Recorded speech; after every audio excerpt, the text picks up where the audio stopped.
আসসালামু আলাইকুম। এসে পড়লাম কিচেনে, গল্প করব আর সেই রান্না করব। আজকে রান্না করছি আমি ব্রিকেট মাছ দিয়ে শাল কুমড় দিয়ে রান্না করব। মাছগুলো এখন বেজে নিচ্ছি। আর সেই শাল কুমড় হলো সেই আমার শ্বশুর বাড়ির, কোরবানি ঈদে বাড়িতে গেছিলাম, তাই বাড়ির থেকে নিয়ে আসলাম। আমার শাশুড়ি নতুন একটা গাছ লাগিয়েছে, 2টা শাল কুমড় ধরছে, একটা আমাকে দিয়ে দিছে। সেই কুমড় দিয়ে আজকে সেই বড় ব্রিকেট মাছ দিয়ে রান্না করব, সেটাই আপনাদের সাথে শেয়ার করছি। এখন সেই শাল কুমড়টা এখন কেটে সেটা পিস পিস করে নিচ্ছি। আসলে অনেক সুন্দর, গাছের তাজা জিনিস, সেটা আসলে দেখতে খুব ভালো লাগে, খেতে তো আরও ভালো লাগে। কি বলবো, আসলে গ্রামে যখন যাই, গ্রামের যে সবজিগুলো দেখি আসলে খুবই ভালো লাগে, টাটকা, এগুলার ভিতরে মেডিসিন কম। আর আমরা ঢাকা শহর আসলে যেগুলো খাই কিনে, এগুলো সব মেডিসিনযুক্ত খাবার আসলে আমরা খাই। ওগুলো খেয়ে আসলে থাকতে হয়, কিছু করার নাই, টাকা বেশি দিয়ে। আর যারা গ্রামে থাকে আসলে ওদের একটা সবচেয়ে খুব ভালো জিনিস হলো ওরা টাটকা টাটকা সবজিগুলো খেতে পারে। এর জন্য ওদের শরীর স্বাস্থ্য ভালো থাকে, এতটা সমস্যা হয় না। এটাই বলতেছিলাম, কারণ যারা গ্রামে থাকে ওরা সবসময় পিওর খাবারটা খেতে পারে, আর আমরা শহরে থাকি, কারণ এগুলো অনেক বিভিন্ন জায়গার থেকে আসে বাজারে। এই খাবারগুলা বাসি হয়ে যায়, সেগুলো পানি মেরে ওরা বিক্রি করে, সেটাই আমাদের টাকা দিয়ে কিনে এনে খেতে হয়। সেটাই আপনাদের সাথে শেয়ার করছি। আসলে গ্রাম অঞ্চলে যারা থাকে ওরা সবসময় টাটকা জিনিস খেতে পারে। আসলে টাটকা জিনিসের ভিতরে একটা সুস্বাদু আছে, এটা আসলে যারা খায় ওরাই বুঝতে পারে।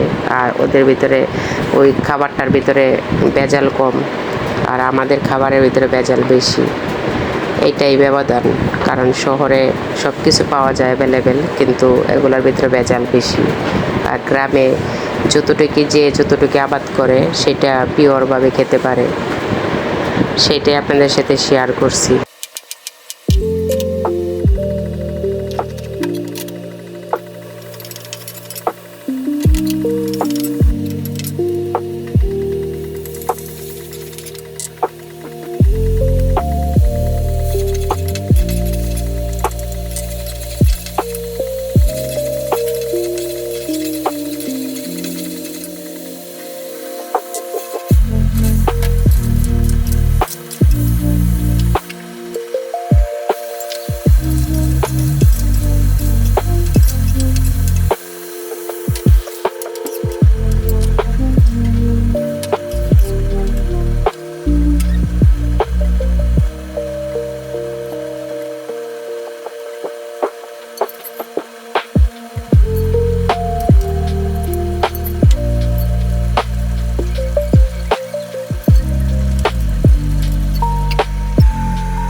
গল্প করতে করতে আমার রান্না শেষ হয়ে গেছে।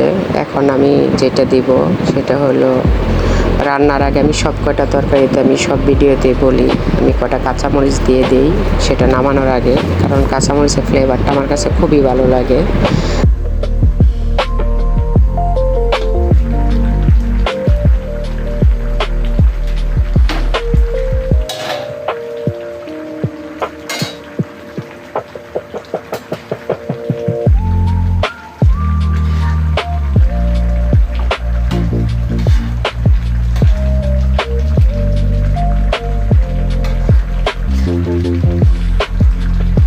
আর এখন যেটা দিব সেটা হলো ধনিয়া পাতা। ধনিয়া পাতা না থাকলে তো আমার চলেই না, সেই ধনিয়া পাতা দিচ্ছি। এখন শেষ হয়ে গেছে সে রান্না, হয়তো 2-3 মিনিট রাখবো চুলায়।